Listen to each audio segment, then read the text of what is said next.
Hey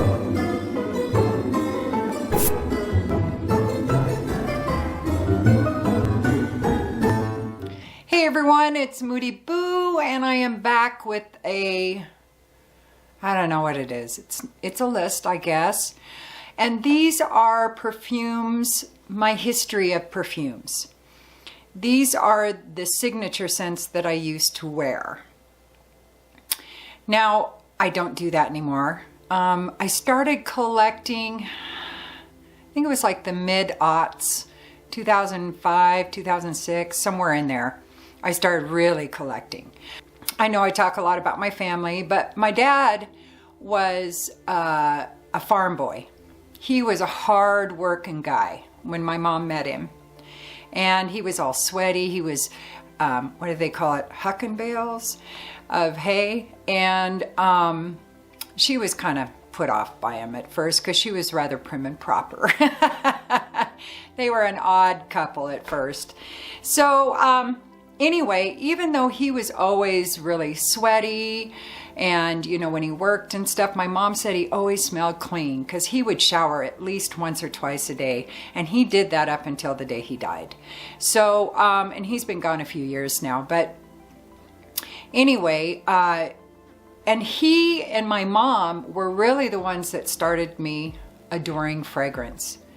My dad, he started off with, I think, Old Spice and Brut. But he stopped wearing those after a little while. He started wearing Stetson and Blue Stratus were his two favorites. And in fact, he gifted my husband a bottle of Blue Stratus years ago, decades ago, and I wouldn't let him wear it because it smells like my dad. I'm not gonna have my husband smelling like my dad. Sorry, it's just not a good look for me. So my dad was really into clean smells, aquatics, lavender kind of perfumes, and I just loved them on him. And even though he loved to work on cars, and like I said, he was a hard worker. We had a huge yard and a huge garden. He was always working outside on a car, in the garden, whatever, mowing lawns, and he still never stunk. My dad never stunk. And my mom used to smoke when I was a kid. And that was when you could smoke at work and stuff. So she always had a lingering smell of old smoke, but it didn't stink. It added with the sweater, and then she was always chewing like Wrigley's spearmint gum. And so she always had that base scent of a little bit of smoke, cigarette smoke, sweater, and a hint of spearmint gum because it was never fresh. You know, she'd been chewing it a while. And then her favorite perfume was Chanel No. 5. But she's really frugal, so she didn't like to spend money on Chanel No. 5. Actually, the most Chanel she's been wearing has been these last 10 years when I have been supplying her with it. Because it's her favorite, so I want her to wear what she wants. So I gift it to her all the time. But anyway, I gift her a lot of perfumes. But, and then she switched to Intimate. I think it was by Revlon. And my mom was really into spicy and animalic, a little bit of woody kind of perfume. She really loved those kind of perfumes for the most part. And but she always either wore those two perfumes. There was no variation. It was just those. My dad was much more flexible, but still he liked what he liked, and that was it. But you have to understand that we live in kind of a little big town where I think the population it's like 250,000 now, but back then it was maybe, I don't know, 100,000, probably under 100,000. So getting a perfume was tough because they weren't readily available. We had a few stores in town. I remember the Crescent was one of them, but that you could get some really good perfumes. I think you could get some perfumes at drugstores at that time. And that was it. There was no internet. There was nothing like that. No online shopping, nothing. So, and of course you would never buy a perfume without wearing it first. That just didn't happen back then. And then my sister, one sister wore perfume. I think they kind of shared them. Jean Naté Lemon Body Splash, that was my first perfume. I inherited it from them when they moved on to other perfumes. And I remember them wearing, by Avon, Sweet Honesty. So other than that, I don't remember much. My sisters didn't pick up on it like I did. That it was a thing for me. As soon as they gave me that lemon splash, it lasted like, 30 minutes, maybe an hour if you were lucky. And that's just dousing myself with it. Once I started smelling that, I was already starting to save my allowance to buy a better perfume. It didn't take me long at all. And Jean Naté Lemon Splash, of course, is just like the name. It was just this bright, tart lemon smell. Kind of a little bit cleaner smell, maybe a little bit, but not too much. It was really bright, fresh, invigorating kind of a smell. The next perfume that I remember getting that was a signature scent for me was Coty's Wild Musk Oil. And it came in this little bottle, and it had a little wick or a stick that went in there, and that's how you put it on. And it was just this beautiful, sweet, slightly floral musk smell that to this day I adore.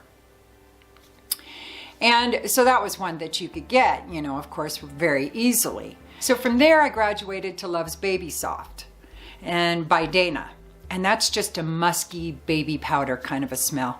That was truly the first smell that was all my own, because the Coty Wild Musk Oil, my sisters also wore. But Love's Baby Soft, that was all mine. That one I had gotten for Christmas. They didn't have it. Nobody else wore it in my house or my friends. So that was all mine. And that happened probably when I was, 12, 13, 14, somewhere in there.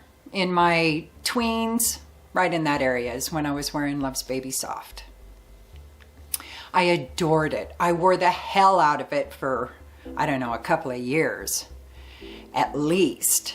I don't know the exact timeline. I was this age when I turned to this perfume. I don't know. I'm kind of guessing, so give or take a year.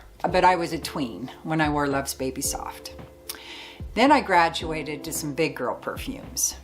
And the next one was Taboo, also by Dana.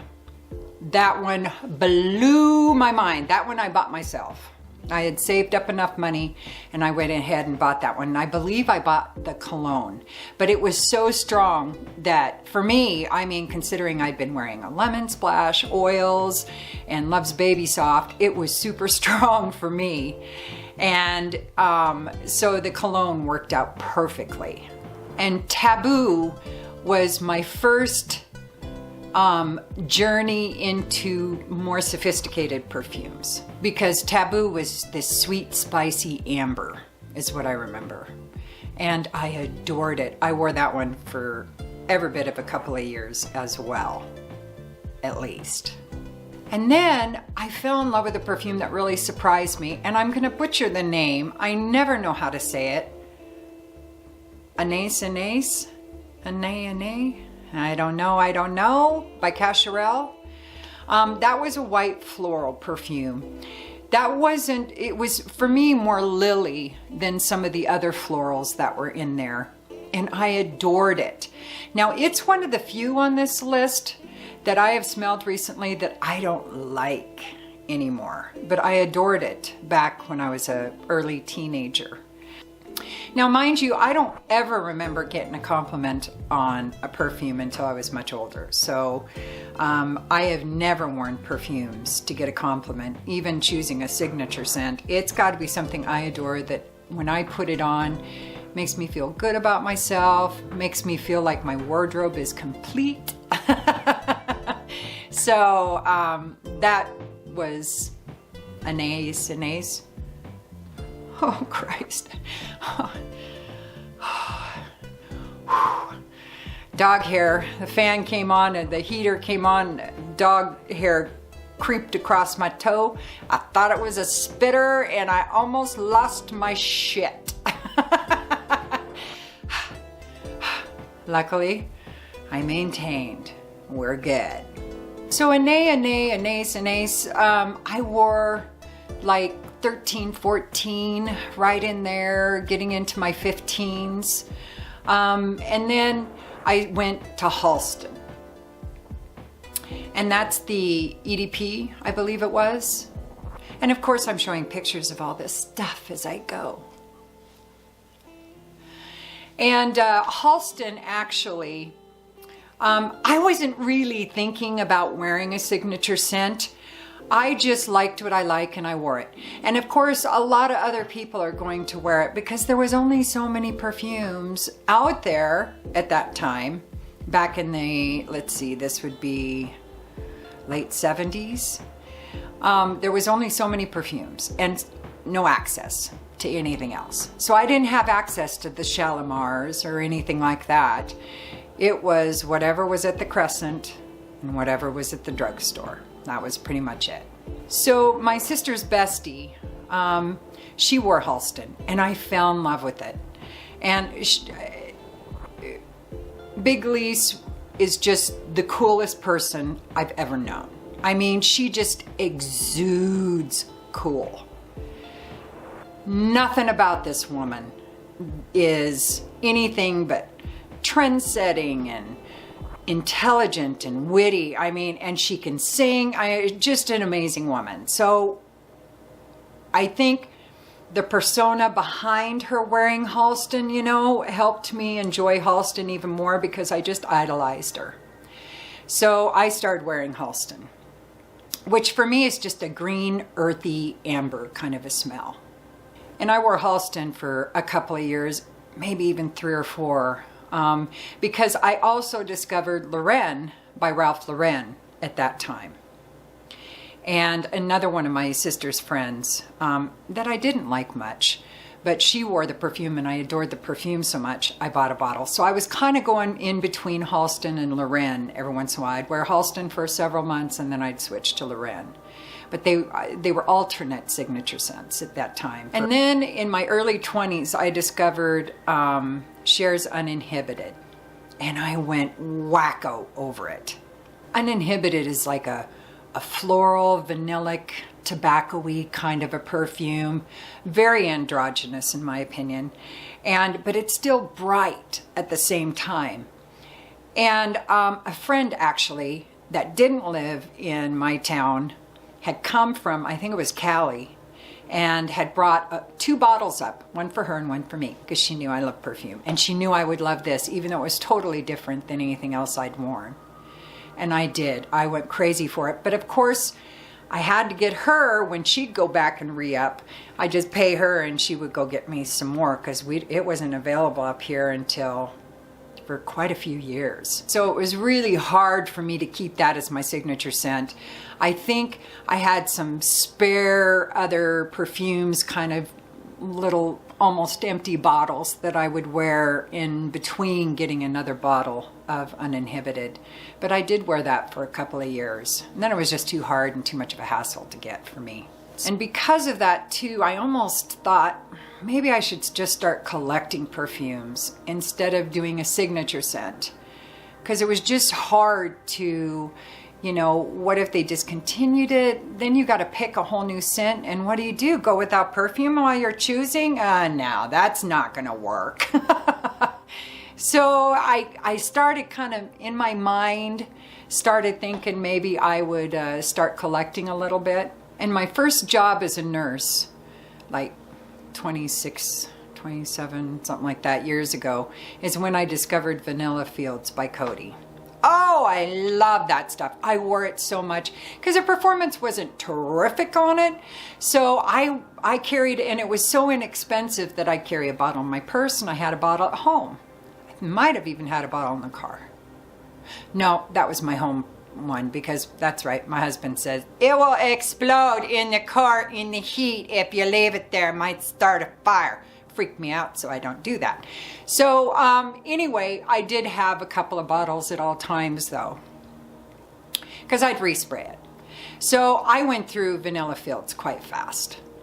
And that was when another nurse I worked with, she was like, what are you wearing? I love your perfume. And I told her. A few days later, she came back wearing my Vanilla Fields. So I just gave her my home bottle and my purse bottle. I went, eh. And I was living off of scraps of perfumes at that time, and that was it for me. I was like, I am going to start collecting. That didn't mean my signature scent stopped. That just, I was only collecting enough perfumes in order to cover me while my signature scent was coming, or I had to go get it, or I was saving up for it, or whatever. So that's why I kind of started collecting a few perfumes. And so I don't know how many exactly I had when I discovered Angel by Thierry Mugler. That one, that was my first real dive into the patchouli pool. It was like, oh my God, this doesn't smell like dirty hippie. I am in love with this. And it's sweet and it's gourmand. Everybody knows Angel. And it's very kimchi fragrance. You either love it or you hate it. A lot of people I know hate it. But it is such an important perfume in my perfume history. It really is. I went through several. I still have a partial bottle left, but I'm going to say 3 bottles of Angel, probably. And it performed so well that that was over the span of a few years because, yeah, it wasn't like you could overspray Angel without consequences. And after I'd worn several bottles of Angel, I was kind of, exploring options, whether or not I was going to get another bottle of Angel, whether I'd move on to another signature scent, or whether I'd start wearing one of the ones that were in my collection as a signature scent. And that's when I went down to Nordstrom's and discovered Lolita Lempicka. Not only did the bottle blow my mind, but the perfume is incredible. I still adore that stuff. I went through several bottles of that as well. And that's that just beautiful licorice kind of a perfume. Yeah, I went through at least, I think it was 3 bottles of that as well. And the last real signature scent I can say that I had or wore for several bottles was Viktor and Rolf Flower Bomb. My last bottle of Viktor and Rolf, I didn't repurchase it after this, and that was like in 2007, I want to say. It had a little bit in it, probably maybe, I don't know, 6-7 mLs. We were down in Puerto Vallarta, Mexico, and our housekeeper was such a sweetheart. She was just lovely. And she told me she really liked the way I smelled, and she had never smelled anything quite like it before. So when we left, I bought a couple of things for her, and I left the rest of this perfume there. So, and I just left this little note there saying she was very nice. We really appreciated the service and wished her well. And here's some prizes, kind of a thing. So, and after that, I started wearing the perfumes that I already had, the few that could fit on my little glass table. And I just started collecting after that. I thought, I never want to smell like somebody else, And so when the internet was really easy to shop on, 15, 16 years ago, whatever, that's when I really started blind buying and expanding my perfume collection by a lot. So anyway, yeah, I'm like at 900, because on Fragrantica I'm close to 600 on there, but they have a bunch that they don't have listed on their website. A lot of indie perfumes, a lot of Middle Eastern perfumes, a lot of flankers they just don't have. So anyway, yeah, I'm getting really close. And if you include my big decants that are like 20, 30 mils or more, then yeah, I'm really close to 1,000 full bottles, if you call those full bottles. They're not the original bottle or anything, but I still kind of consider them that. But anyway, so yay, that was my history of my perfume journey and what got me started collecting. So yeah, and I just mainly started collecting because I want to be an original. And yeah, according to my husband, I am. So, and there's some new perfumes that he really likes. So I am going to do a top list of my husband's favorite perfumes on me, because just recently, like in the past week, two perfumes that he really likes on me. So I can't wait to share an updated list of my husband's favorites on me. Very excited about that one. So, okay, I guess that's it. And I really appreciate you all being here. And I do want to tell you that things have been kind of crazy again. So that's why I'm down to 3 videos a week. And just so you know, life, crazy sometimes. I'm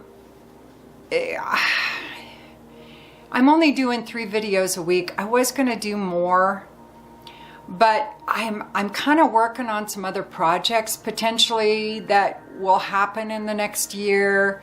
I don't know, but I'm giving them some energy. And also my husband got exposed to COVID, and so we had to self-isolate. I was super freaked out, worried for him, and so I just was not in the mood to record or do any reviews or anything. I just wanted to focus on him, and yeah, that was a tough week. So, but he came back negative.